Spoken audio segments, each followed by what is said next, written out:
யோ எவ்வளோ நிறைய வெயிட் பண்ணுறீங்க? மொத்தம் 11 கேஸ் பெண்டிங், 8 பேர் அது இன்னைக்கு ரிமாண்ட் பண்ணிடலாம்.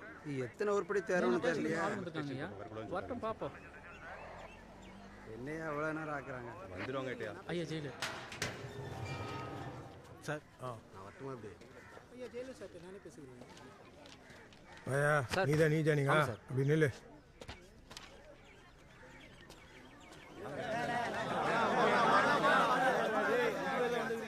என்ன இல்லையா? ஐயா குறவருங்க ஐயா. திட்டு கேஸா? ஆமாம் சார். அப்படி நில்லு. போ. போயா. என்ன இல்லையா? தேவருங்க. போங்க. நீ என்ன இல்லையா? குறவருங்க. அப்படி போய் நில்லு.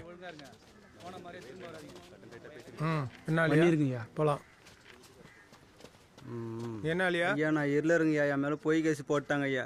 ஆமாம், இவர் பெரிய பிச்சை வரும் ஜமீன், இவர் மேலே பொய் கேஸ் போட்டாங்க. போய் அப்படி நில்லு. போ. ஐயா நாங்கள் ஒட்டறியா.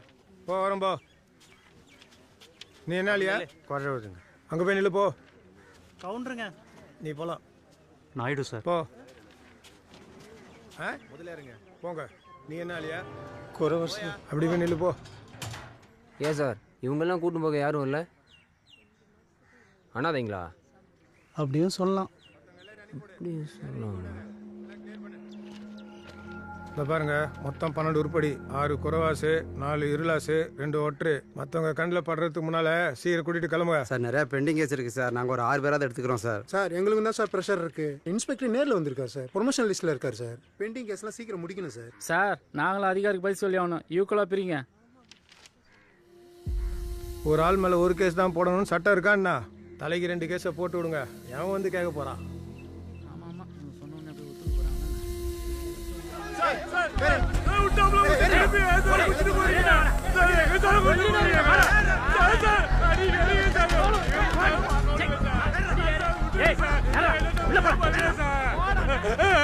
எப்பா இனிமே திருக்கட்டு போனாங்க. எப்பா பிள்ளை முன்னாடி விட்டாதீங்கப்பா.